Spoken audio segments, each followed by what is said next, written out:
We've got quite a bit of content that we want to share with you all, and so we're going to go ahead and get started. My name is Keller Young. I am an assistant research scientist at the Iowa Reading Research Center, and I have the pleasure of co-presenting today with Dr. Kimberly McFadden, who will introduce herself in just a moment. But today we are going to be talking to you about literacy intervention fidelity, so how to measure first. Alrighty, Kim, do you want to go ahead and, yeah, perfect. And I'm Kim McFadden. I'm a postdoctoral research scholar here at the Iowa Reading Research Center. Excited to be here with you today for a discussion about Measure First. Wonderful. Thanks, Kim. And so, as I mentioned, I know we've had a few more people joining us.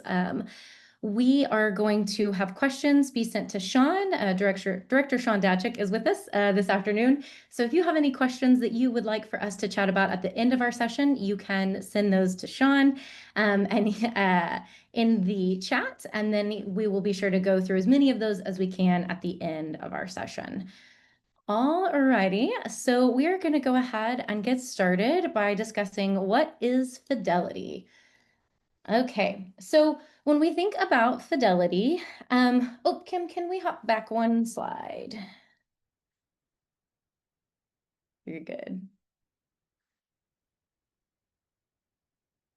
No, no worries. You're totally fine. So when we think about fidelity, we are thinking about the extent to which an intervention has been implemented as intended.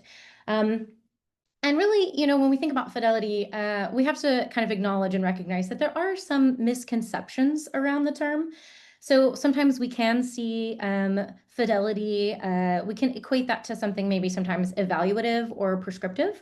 And we just want to be really clear here from the off that that is not what we are talking about when we are talking about fidelity during our session today, and when you're using our fidelity materials that we have put together. So our interest in fidelity are the ways in which fidelity can help promote clear database decision-making when determining ways to support students' reading development.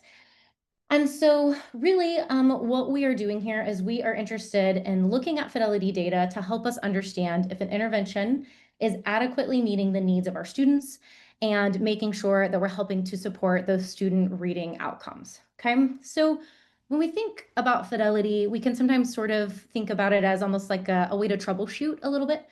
So an analogy here that might work is if you think about perhaps buying like a new TV, and you get the TV at home and you realize that you can't turn it on, right? So one option would be just to go buy a whole other television. But before we do that, we probably want to do some troubleshooting, right? We want to make sure that it's plugged in. We want to make sure there's batteries in the remote. And so when we think about collecting fidelity data, we're similarly thinking about troubleshooting a little bit when we're looking at an intervention or some curriculum and trying to figure out, okay, what's working and what's not working for our students in supporting their reading development. So if we're implementing a new curriculum and we realize that student outcomes maybe aren't exactly where we want them to be, we could just toss the whole curriculum and get another one. But as you all know, that's very time and resource intensive. And so before we just toss it all out the window, it's important that we do a little bit of troubleshooting. And fidelity data really helps us to do that. So that is what we are going to focus on today. All right, Kim, I'm good. Awesome. So fidelity can kind of be conceptualized in a couple different ways. You might see the terms come up in several different varieties. So we have fidelity of implementation, we've got fidelity of intervention, we've got just intervention fidelity. They're used kind of interchangeably across both research and practice. So just for clarification today, we will be referring to these two kind of ideas in terms for fidelity. So first is fidelity of implementation, which is a bit more broad. This is really measuring any aspect of how an instructional practice is being implemented. And then we can focus on fidelity of intervention. And this is really a little bit more narrow. And here we're talking about fidelity data around the implementation of an evidence-based practice. So specifically focusing in on some of those literacy interventions that we know are evidence-based and grounded in research. So just some clarification there. You'll see these terms both throughout the presentation and in our e-learning materials that have been recently published. So there's just some clarification on those. Fidelity is also multi-dimensional, and so we're going to talk a little bit about each of the components of Fidelity next. Great. Yep, good. Okay. So Fidelity can be conceptualized, as I mentioned, in a lot of different ways, but typically within education research, we're really thinking about fidelity in terms of these 4 components. So we're looking at adherence, exposure, dosage, and quality. And we are going to talk about a little bit more in depth on each of those. Good. Okay, so first we're going to talk about adherence, and this is most commonly probably what we think of when we think of fidelity data. So this is thinking about collecting data around if the intervention was implemented as intended. So generally we're going through, maybe we have a checklist and we're looking to see, okay, did these 5 things happen during this intervention implementation? And so really we're looking to see if the instructor followed all the curriculum guidelines and directions, and if the instructor delivered all included materials. Next slide, please. Alrighty, so then we have exposure. And when we think about exposure, we are interested in if the students are receiving the intended amount of intervention time. And so with this, we often would think about things like attendance. Are the students present for the lesson? And then also active engagement. So are the students really participating and engaged in the lesson itself? Are they actively kind of being exposed to the material? Okay. And then somewhat kind of relatedly, we also have dosage, and this is looking at the intervention being delivered for the intended amount of time. And so those two might feel a little bit confusing. So Kim, if you'll go ahead and click to the next slide for me, just to clarify between dosage and exposure. When we're thinking about exposure, we are really thinking about something that's more student-centered. So are the students present? Are they engaged? Whereas dosage is a bit more instructor-driven. So here we're thinking about the length of time that the lesson was delivered. Great. And then finally, we have our final kind of dimension here, which is quality. And so here we're looking at not only was it delivered, all the components of the intervention, but how well were they delivered? So here we're starting to think a little bit now about kind of the quality of implementation. So these might include things like the level of classroom management that's occurring during the lesson, the time management that's occurring during the lesson. Was everything able to kind of be completed for the right chunks of time? Perhaps maybe the depth of questioning that the instructor's using, things like that. But any process when we are thinking about collecting fidelity data really should consider these 4 dimensions. Thanks, Keller. Next, I'm going to share a little bit more about the new Measure First application. So the first acronym as part of Measure First stands for Fidelity of Implementation in Reading Skills Teaching. And this is a new application that's available on the IRRC website, and it's completely free to Iowans. And users are able to create their own fidelity observation checklist in line with those dimensions of fidelity that Keller just defined, and create these reusable checklists on which they can enter data online and then export that data as well for monitoring fidelity over time. Along with the release of this tool, there's also been an accompanying e-learning module release titled Foundations of Measuring Fidelity that goes over a lot of the information that we're sharing in this presentation today, but in a little bit more depth. And as Keller also mentioned, the focus of this is really to think about how this new tool can be used as a problem-solving tool so that teachers can, and schools, administrators, all those involved in monitoring fidelity can measure first before changing the course of instruction.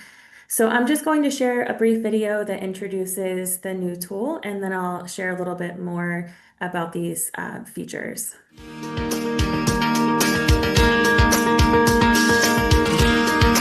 Introducing Measure First, a collaborative fidelity monitoring initiative from the Iowa Reading Research Center.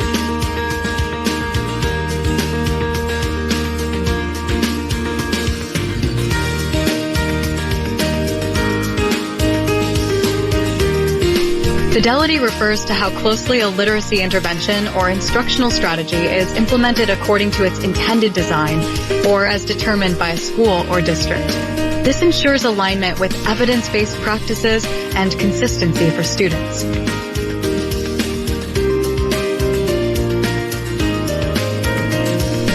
First, Measure First is collaborative. Measuring fidelity involves collaboration across school personnel. Next, Measure First is student-focused. Measuring fidelity is ultimately focused on improving student reading and literacy. Finally, Measure First is a problem-solving tool. Measuring fidelity supports database decision-making.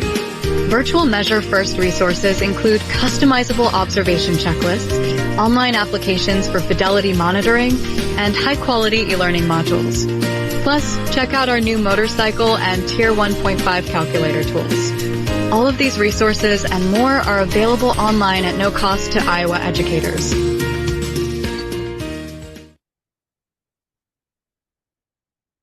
Okay, so we're going to share more information about the features of the new Measure First tool throughout the presentation, but we just wanted to begin with introducing two of the main features of the tool. So on the left side of the screen, you see a screenshot that's an example of one of the custom fidelity monitoring checklists created using the Measure First tool. So the first function of the tool is that users are able to create these custom checklists and then fill them out online an unlimited number of times. And then on the right side of the screen, you see an example of the second primary feature, which is users are able to then export that data they enter into the form and then analyze data that's collected over time. So this screenshot is showing an example of what that exported output looks like, which is exported into a CSV file like the one shown here. All right, thank you so much, Kim. So as we were kind of going through the material related to Fidelity, we wanted to make sure you had a little bit of background on what our Fidelity tool looks like. And so we'll be able to sort of explain and then do a little bit of modeling sort of as we go. So that is some background on what that tool looks like. Okay, so now we're going to get into steps for Fidelity monitoring. And we can go ahead and click to the next slide. So these are the 6 steps that we're going to be going through, and we're going to cover each of them now in a bit more depth. So let's go ahead. We'll keep clicking. And we are going to start with identifying elements of instruction that we are going to monitor for fidelity. So if you are planning to collect fidelity data, step 1 is identifying what elements of instruction you want to focus in on. So at the most basic level, ensuring that evidence-based practices are implemented with fidelity requires both clearly defining the components of the intervention and then also delivering those components to a satisfactory level. And to be clear, these steps are really independent with one another, meaning that fidelity isn't just kind of a one-time check the box, yes, fidelity looks great, and then move on. This is a continuous process that involves both teachers and administrators, your instructors, and your observers working together collaboratively to kind of ensure that implementation of fidelity is continuing to sort of stay consistent and make sure you're kind of meeting those reading literacy goals for your students. So it can require investment in both professional development for your staff and making sure everybody is on the same page and continuing to develop understandings about both fidelity as well as those evidence-based practices that you're using in your classroom. Alrighty.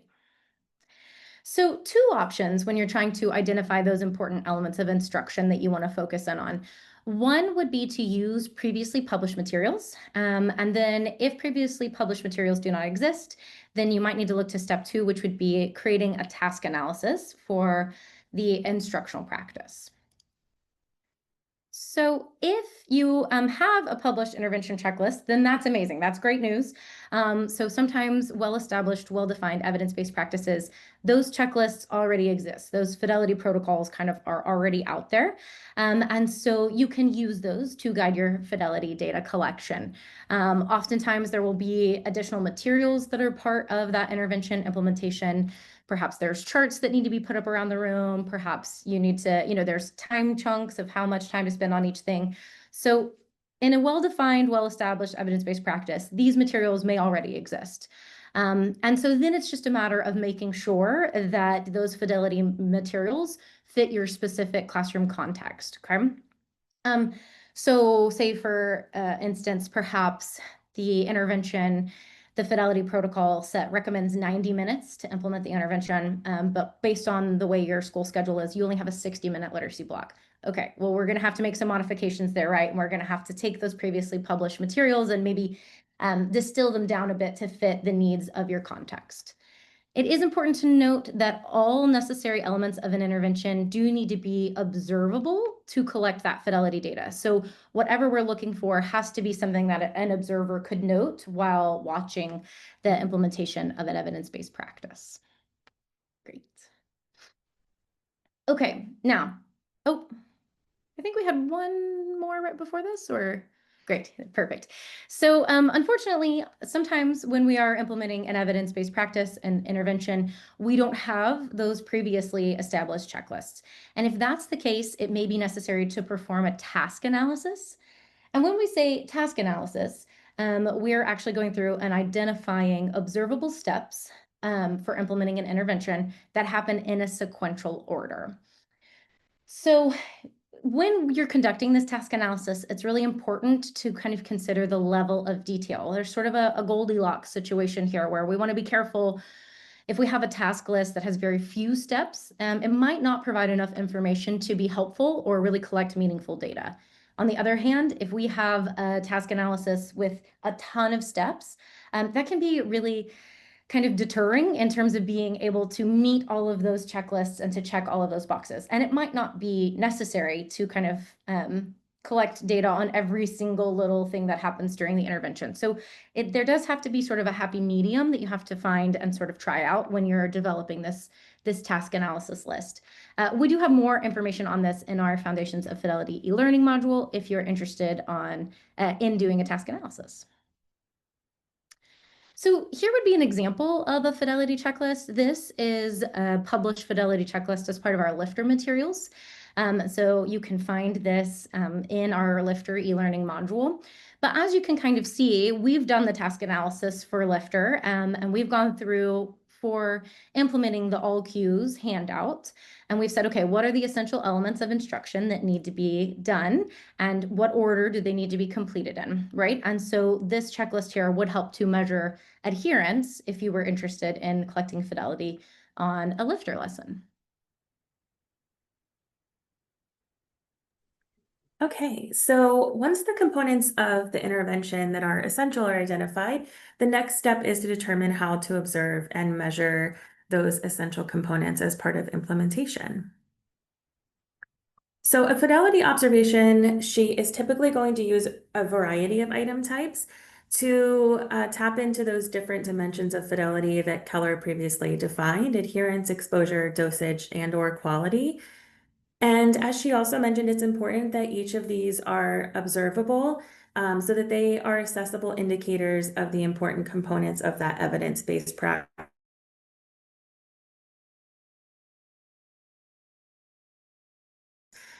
So for example, if for a certain practice, sort of implementation of that practice or strategy, for example, let's say a graphic organizer, then a dichotomous item where the observer could note, yes, that graphic organizer was provided, or no, it was not, would be a way to measure adherence to the essential materials required. Alternatively, perhaps there's a practice that specifies the number of minutes that should be devoted, or a range of number of minutes that should be devoted to each component of that lesson. And in that case, a duration item that captures how long the time spent on each part of that lesson as part of the observation checklist could also be really useful in understanding more completely how implementation is looking in various classrooms. Importantly, these should be capable of reflecting change in the status of fidelity over time, which connects back to each of those items on the checklist being observable behaviors. So in this table, you see several different types of items that are commonly used to measure implementation fidelity. And there are more complete definitions within the e-learning module, but I'm just going to briefly define each of these for now. So the first is a dichotomous item, which is just a binary item used to indicate whether or not a behavior occurred during the observation. A count item is a tally of the total number of times that behavior occurred. And then rate is a measure of count in relation to time as well. Duration is the total amount of time teachers or students performed that behavior. And then a Likert scale is a measure that corresponds with different gradients of observable performance. This is more useful for measuring the quality of the behavior. So for example, we might use this for something like if we are examining the teacher's use of precise or concise language during modeling a skill, a Likert scale item could be useful for that purpose. So now we're going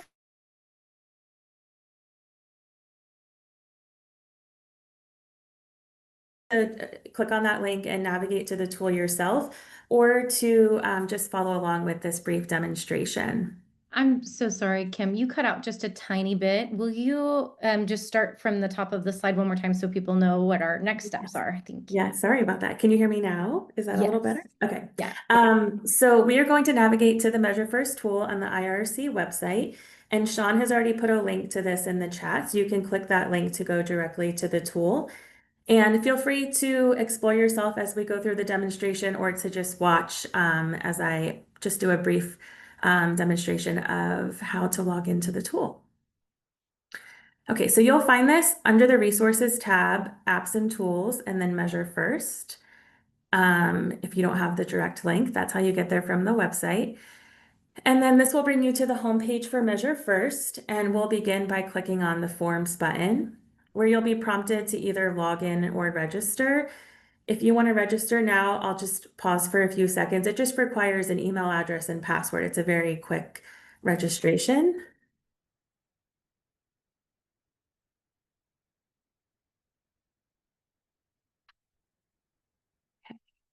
Okay.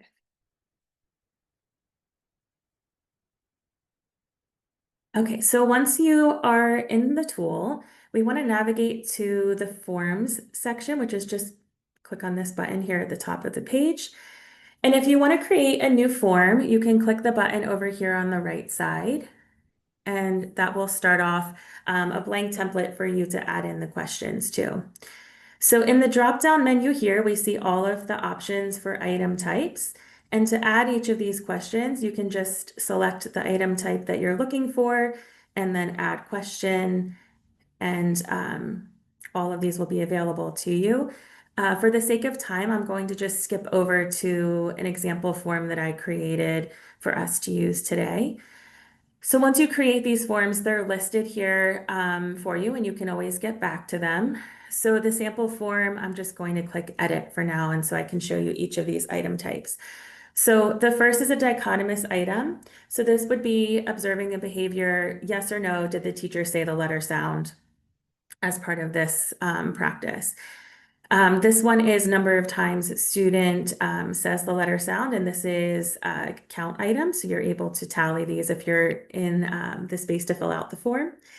And then duration is here as well. This one will set a timer. So for example, if we want to set a timer and capture how long or how much time is devoted to each component of the lesson, that could be really useful. The next item is a rate item. So this is going to capture both the passing of time and the count of the number of times a behavior is observed to give a rate of the number of observations of that behavior per minute. The Likert style item is here as well. So for example, rating on this scale, if a teacher uses clear and explicit language. There's also a checklist item, so that could be useful for capturing whether the required materials were used during the lesson. Multiple choice item. So here's an example where we might want to capture the grouping arrangement of the class during that part of the lesson or during the whole lesson. And then the final item type is a notes box where observers can enter any text that might provide additional context surrounding that observation that they have conducted.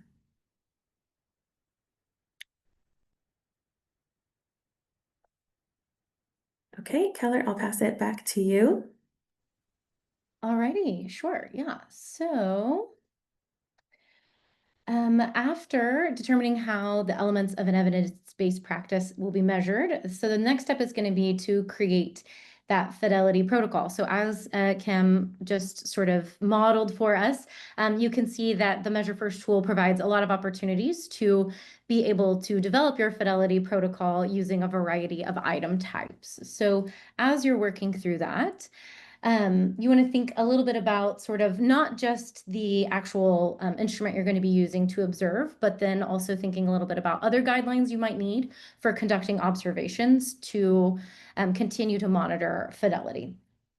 So a fidelity protocol should include the steps, procedures, and tools that are necessary to consistently measure instructors' fidelity. They do need to be accessible to all school-based personnel.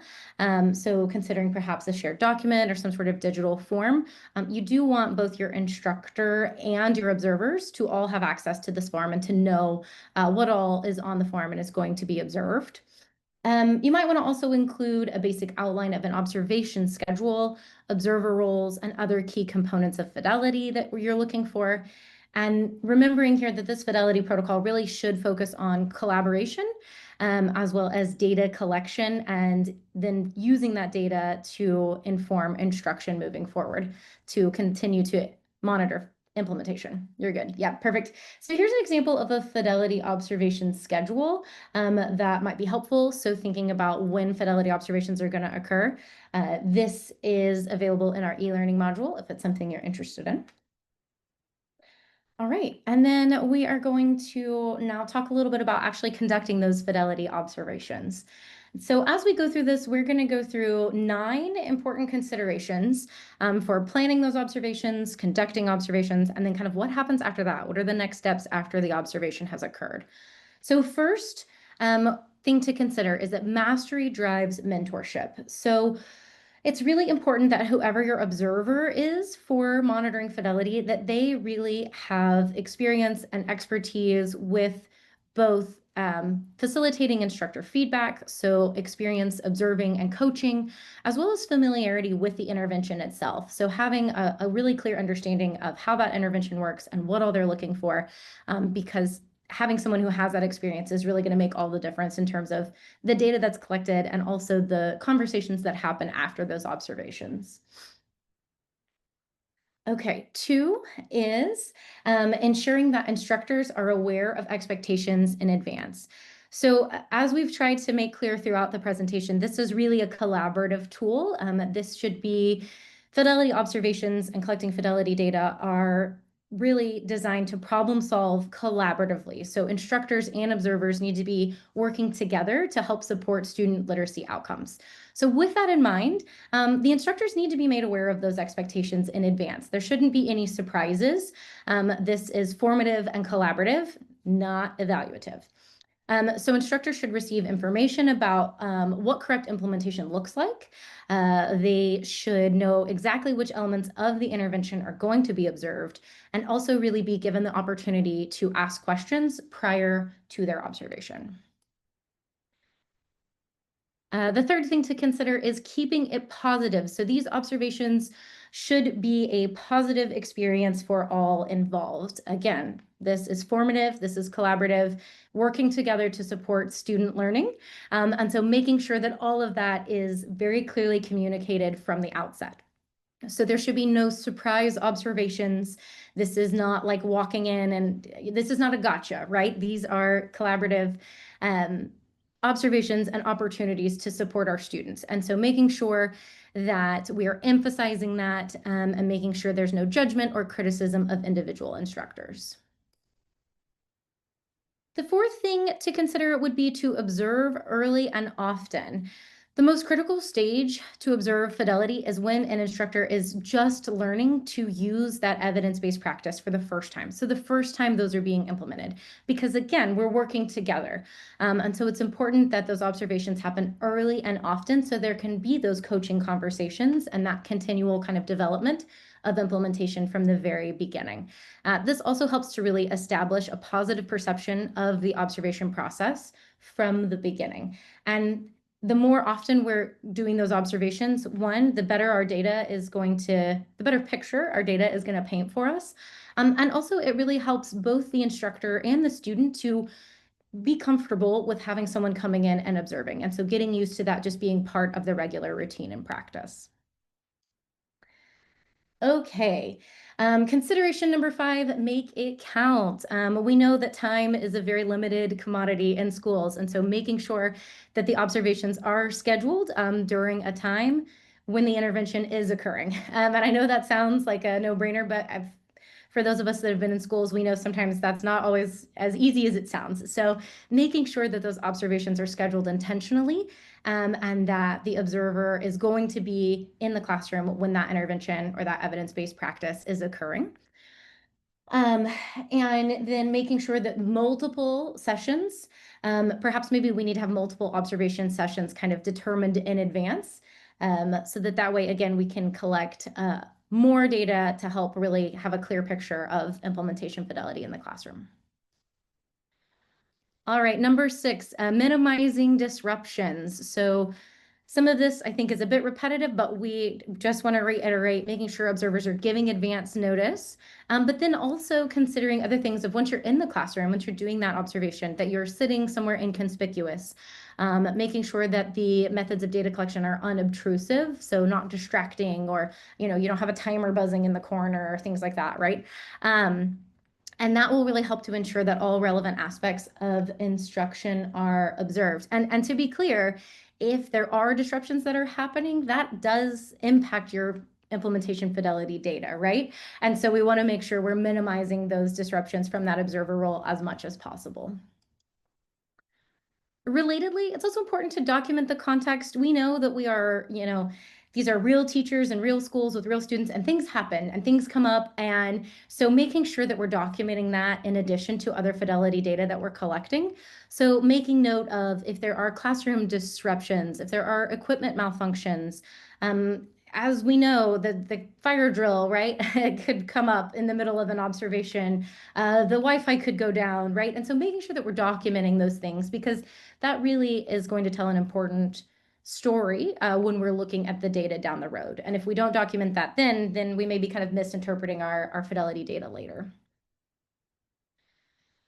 All right, number 8, after the observation is completed, we want to be sure we're providing constructive feedback. So again, these are collaborative discussions that provide opportunity to get feedback, to reflect on the lesson, and have those really collaborative combos. So making sure that instructor feedback is specific, actionable, supportive, and non-judgmental. And then finally, after our observations are conducted, it's now time to start thinking about what do we do with the data, right? And so we're going to go into more depth about instructional decisions that can be made from fidelity data here in just a second. But broadly speaking, we want to analyze the fidelity data. We want to start identifying patterns or trends across the data. And then really, ideally, if at all possible, it's great to be able to summarize that data in visual formats. And what that does is that really helps, again, to paint a clear picture for all involved, instructors and observers, to be able to have those collaborative discussions and start thinking about instructional decision making.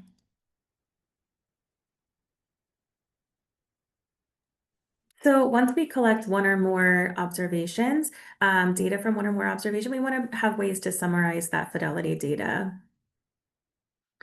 So it's important to note first that some of these data may be found outside of the observation and what's captured using the observation checklist. For example, dosage data may be found in a class schedule or within a school calendar, and then exposure data might be found in teachers' attendance records. So considering all of these things together with the actual observation data can be helpful. And these data can also be observed across multiple levels. So it may be specific to individual classrooms or something that's observed across grade levels or content areas, or there might be some practices that could even be monitored school-wide. And then there are also several ways to summarize these fidelity data. So one way is with an observational checklist, which can look several different ways depending on what are the important components of the practice that's being monitored. So in the top corner of the screen here, we have an example of an observation checklist that only has dichotomous items. So we're just indicating whether or not these behaviors occurred during the lesson. So these are really easy to compile into an aggregate score because we could just total the number of items to which we answered yes and provide that score out of the number of items possible. When a fidelity protocol uses a variety of dimensions, like the second example here on the screen, we would have to look at each behavior individually. So this checklist includes a variety of item types. The first is a count item, the second is a dichotomous item, and the third is a Likert scale item. And we would need to consider these separately and can't aggregate them in the same way as for the dichotomous items listed in the previous example. But it's important to note that this can provide a clearer picture of how the practice is being implemented by thinking about how we might measure different dimensions of the fidelity. And then additionally, it's important to monitor fidelity over time because implementation levels might change between sessions. And we might even consider graphing these data where applicable. So in this example here in the bottom right-hand corner of the slide, there's a line graph showing a teacher's implementation of a practice over 4 observations. And what this data is showing us is that the teacher is adhering to most of the steps of the intervention, but not all of them. So using Measure First, these observational checklists can be filled out multiple times over time and collect these data that will help to then later summarize a full picture of what implementation is looking like. So the responses that you enter into the form can be saved and exported into a CSV file, which makes it easy to compile these data over time. So we are going to navigate back to the Measure First tool. Again, feel free to follow along on your own screen or just watch this brief demonstration. And I'm going to show you how to fill out a form and then how to export that data and what the exported data will look like. So I'm going to go back to the Forms tab, and these are the observation checklists that I've set up. And when I'm ready to fill out a form, I go back to the Forms tab, find the form I'm looking for, and then just click that Fill Out button. So this time I'm going to use the Lifter All Cues Fidelity Monitoring tool. You're able to change the response title as well. So if you're observing different teachers, different classrooms, different dates, you can indicate that in the title of the form. And then you can just go through, and in this mode, you're able to click to respond to all of the questions. And then once you get to the bottom, I'm not going to fill in the notes for now, but you can add text into those boxes. Once you get to the bottom of the screen, there's a button here to submit your response, and that's going to be how you save the data. So then you can go to the Responses tab here to find the data that you've entered. So the new ones go to the bottom of the list, and then you can click this button here to download that CSV file. And this is an example of what that exported data will look like. So each question that you've entered into the form will appear in a column here, as well as the answer to each question, including any text that was added by the observer into those notes fields.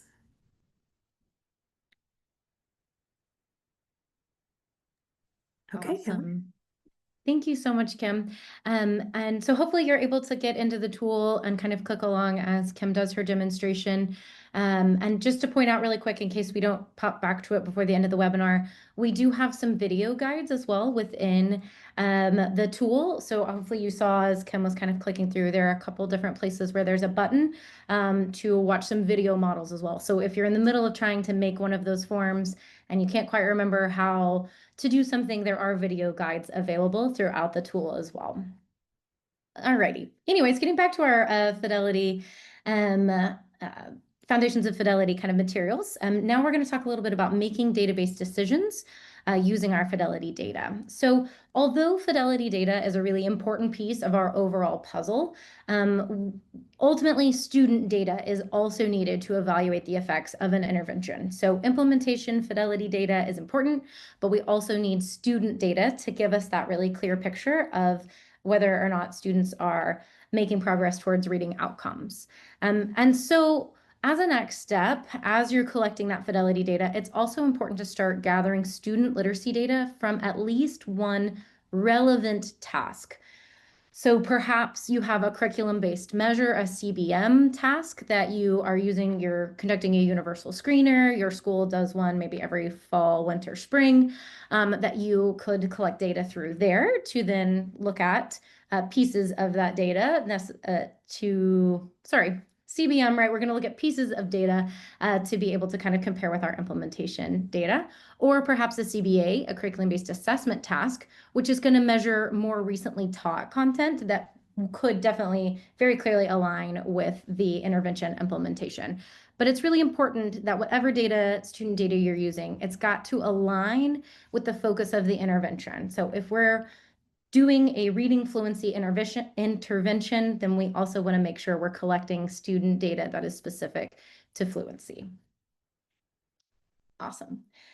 So then when we view both student literacy and Fidelity data together, that really allows educators to be able to draw more precise decisions regarding the effects of an intervention. And so these database decisions are summative, formative, and they require collaboration across all school-based personnel. So let's get into those a little bit more. So first, when we think about summative decisions, here we're looking at, is student literacy improving? And is the intervention being implemented with Fidelity?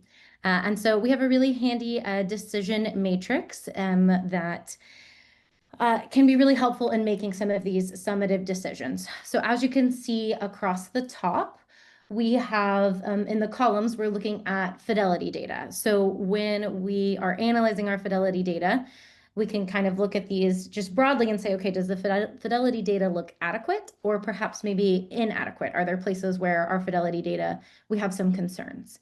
And then when we look across the rows, we're looking at the student literacy data. So this would come from one of those CBMs or CBAs. And here we're saying, okay, are students making adequate progress? Or perhaps are they making inadequate progress? And so from this matrix, we're able to start to make some decisions. I'm going to go through these a little bit quickly, because I do want to make sure we have a little bit of time at the end here to discuss, and you have some more time to play around with the tool. But so quickly going through the summative decisions. First, if we are in sort of our top left quadrant here, we see adequate levels of student progress and adequate levels of implementation. This is great news.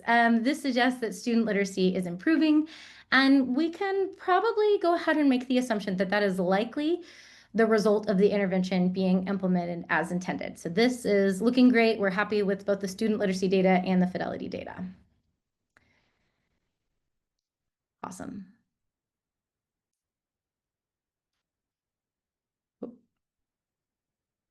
Perfect. Okay, so now we move over, and now we're looking at a situation where we have students making adequate progress. So we see adequate student literacy data, but inadequate levels of implementation. This situation is a bit more of a puzzle because we see that students are, demonstrating growth, but we are seeing maybe some gaps in Fidelity. And so here, we see that students, their literacy is improving, but perhaps it's not the result of the intervention. Maybe there's some sort of other factor that's at play that's supporting students' literacy performance. So this one definitely suggests maybe a bit more investigation is needed. Alrighty. So in decision 3 here, we see inadequate student progress, but adequate levels of implementation. So here we see that the intervention is being implemented as intended. However, it's not producing the desired improvement in student literacy that we're looking for. So again, maybe some further investigation here because something is not quite working to support our students in the way we'd hoped.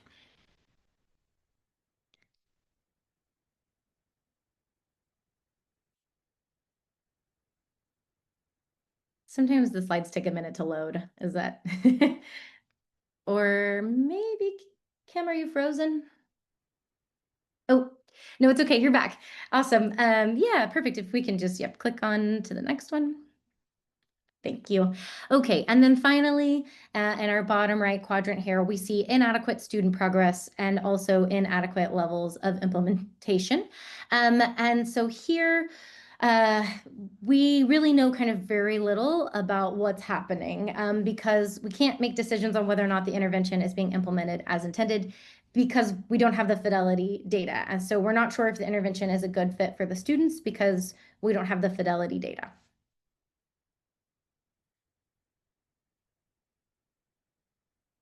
Alrighty, so now based off of that matrix, we can start making some formative instructional decisions. So here is where we can say, okay, this is what we see, big picture. What do we do now? What happens next? And so we'll come back to our matrix. And we will start again in thinking about kind of next steps. So in our top left quadrant here in decision 1, again, where we have both adequate student progress and adequate levels of implementation. Kim, if you can go ahead and click for the next one. Perfect. No changes are needed. We're good. Everything is looking great. The implementation is going as intended and students are making progress. So this is great news. You want to just continue to monitor, continue collect that fidelity data and student literacy data over time. Then next, as we mentioned, so here we have adequate student progress, but inadequate levels of implementation. It may be that we need to kind of go back to the drawing board on our fidelity data collection. So first, definitely additional fidelity observations are probably needed to help get a more clear picture before any decisions are made.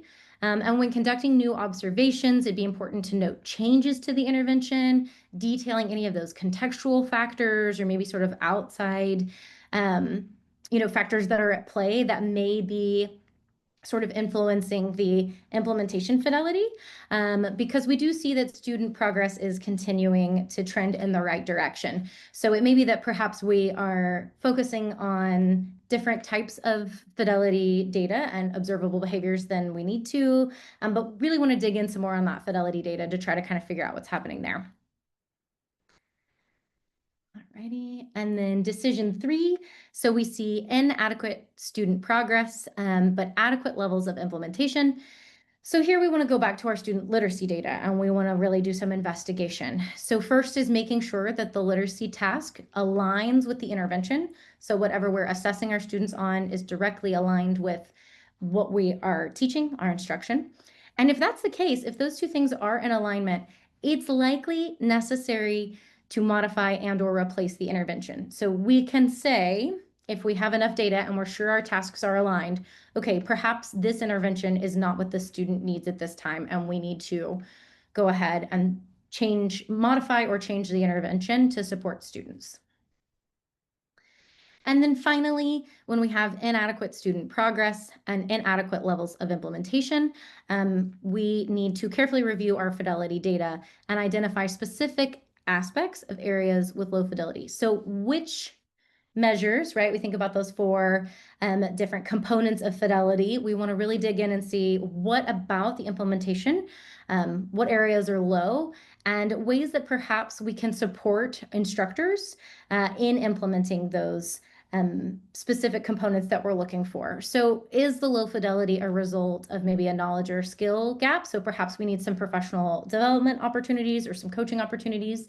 Or perhaps there are just implementation things that are going on. Again, if we have an intervention that's supposed to take 90 minutes and we have a 60-minute literacy block, then that is sort of a contextual factor that we need to go back to the drawing board on and make some decisions, right?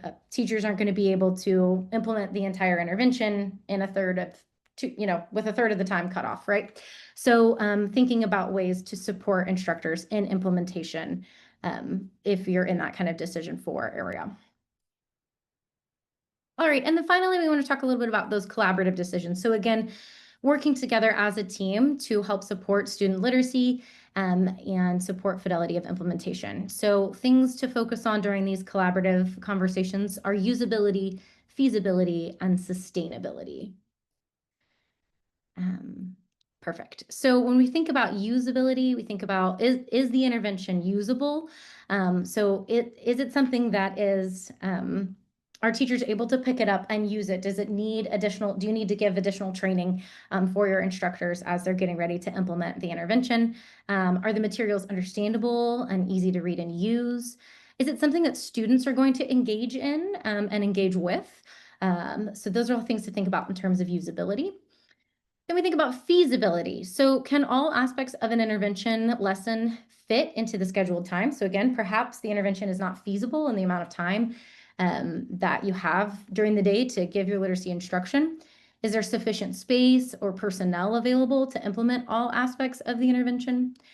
And then finally, sustainability. So is this an intervention that can continue to be implemented over time? So after professional development sessions, do the instructors really feel that they have sufficient support to be able to implement that intervention continuously and ensure successful delivery? Okay. So we have 10 minutes, so it's very exciting. Hopefully you've had a chance to submit some questions to Sean, but we'll go ahead and give just a couple minutes, a minute or two here to give you a chance to submit any other questions that you have in the chat. You can send those to Sean, and then he's going to compile those for us, and we'll try to get through as many as we can in the time we have left.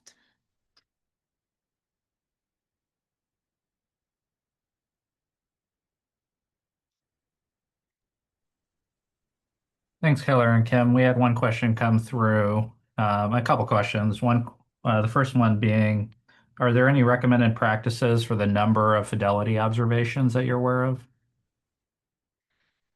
Yeah, great question. So I think that it definitely can really depend on the evidence-based practice that you're using. So if you are using an intervention that has one of those previously established kind of protocols, then those recommendations should be embedded within that. If you're doing a task analysis and you're building that from the ground up, unfortunately, it might kind of depend. And so I think that really becomes a question of what's feasible for your school and your context, and being able to observe as early and often as possible in the beginning. And then if fidelity looks really good and implementation's looking really great, then perhaps you can scale and scaffold some of that back. But I think it can be really context dependent. Great. I have a second question come in. Do you recommend creating a fidelity checklist collaboratively with a team, or perhaps doing that individually first, or sticking with that? Yeah, that's a fantastic question. I think I would go back to kind of some of those considerations we talked about it a minute ago. So really thinking about mastery driving mentorship. So I think if you have a team where we have a variety of kind of expertise related to both coaching and also fidelity of implementation, people who have experience actually implementing that intervention, then I think that's a fantastic way to develop a fidelity protocol, is having kind of mastery in a variety of aspects and being able to put those heads together and really create that protocol together. I think it is important, though, to focus on including people in that team who have those experiences and those expertise, because we do want to make sure, particularly, again, if you're doing that task analysis, that you have people who are really familiar with that intervention to be able to identify some of those key aspects of the intervention. Kim, if at any point, feel free to cut me off or jump in. Okay. All right. Perfect. Sean, you as well. And we had a third question come through. For Fidelity resources, are there going to be any additional ones that'll pop up on Measure First? Which ones are already on there, etc.? Fantastic. Kim, do you want to take this one, or I can do it if you'd like? But I know you've been working within the tool quite a bit, so up to you. Sure. And feel free to add anything that I might miss in my overview. So currently there's the tool that we showed today, which is the tool where you can build your own custom checklists, export that data. But there's also a tab within the tool where you can navigate to click on some IRRC developed forms. So one of those is the motor tool, which is to measure opportunities to respond within the lesson. So that's a preset form that you can just go ahead and use. It's already created. And the plan is to add some additional forms on there that are paired with the Clifter and Lifter resources and other resources that have been developed by the IRRC. Keller, did I miss anything? No, that was perfect. Yeah, thank you so much. Great. So yes, Measure First as a tool, we are really planning to continue to grow and expand. So yeah, we will have a bank of IRRC created forms that's been started, but it's going to continue to grow with time. And we're going to continue to kind of iterate on this tool. We're really looking forward, now that it's out and in the world, we're looking forward to feedback from people who are actively using it in schools, so we can continue to improve this tool and make sure it's really useful and helpful for our observers in classrooms. And one final question just came in. Would anybody be available to talk through how to use the Measure First? So if people had questions as they dig in, how can they do that? Fantastic question. Kim, do you want to click to our next slide? Awesome. So yes, great. So we are actually offering office hours is kind of what we're calling them in-house. So opportunities to schedule consultations with IRRC staff. So you can you can use that QR code or that link that is there at the bottom of the slide. And you can then scroll down to our contact us form. And if you fill out that contact us form, there is an opportunity to click I'm interested in having a consultation with a staff member at the Iowa Reading Research Center. And we would be more than happy to get that scheduled, hop on a Zoom call, and continue to answer questions about Fidelity, using Measure First, be a thought partner in some of those problem-solving conversations and database decision-making that you're doing on your campuses. So absolutely, please take us up on this. We are really looking forward to having the opportunity to connect with those of you in schools and using the tool.